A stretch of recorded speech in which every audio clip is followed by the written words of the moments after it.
You are Locked On Jazz, your daily podcast on the Utah Jazz. Part of the Locked On Podcast Network, your team every day. It is Locked On Jazz for the 15th of September, a hysterical interplay between Neto and Rudy yesterday to make you all laugh. What happens if Favors and Burks are both right and the first of the get-to-know series? Jonas Jerebko.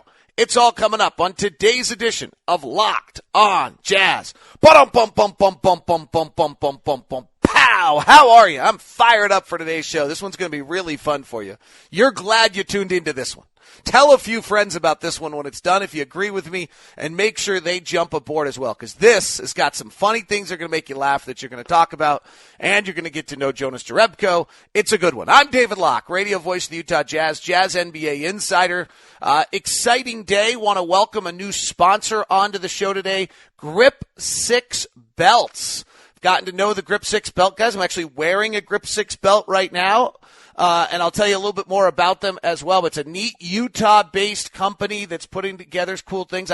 I'm never have had a belt where I've gotten compliments before. I'm usually just a straightforward belt guy, and I've been wearing Grip 6 ever since I got these two, and I sure enough keep getting compliments. So I'll tell you a little bit more about them coming up. Today's show also brought to you by Murdoch Hyundai.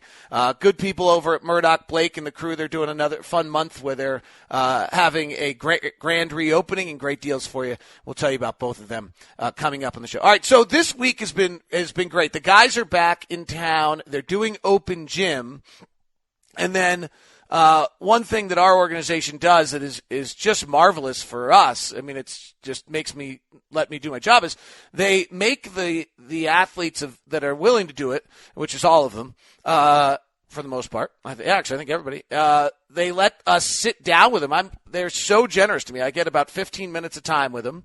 We do some of our production for the season, but I am also then doing the Get to Know series, as well as this year trying to do something a little different. I read both Angela Duckworth's Grit and reread Daniel Coyle's The Talent Code in the offseason, and am trying to kind of dig into that concept of, grit is the perseverance and the fight and the passion, be able to be an elite athlete. Talent Code is the development of minute skills. Talent Code really talks about, for example, you'll hear me talk to Neto and Rudy about it at some point, not today, you're getting Jerebko, but he talks about these soccer players in Brazil who are in kind of a ghetto in a small area. They don't have a soccer field, and they're all the best players in the world, and the reason is because they're developing these minute, acute, deliberate practice that he talks about, playing with smaller balls and playing in these kind of little alleyways instead of a big field, so that when they get out on the big field, they're terrific. The skateboarding, Southern California skateboarding world really blew up, and he talks about how, if you look back at it, the two things were the – wait 1 second. Sorry, real life just checks in here for a second. Hey, love. Sorry, guys. There, real life just jumped in for a second.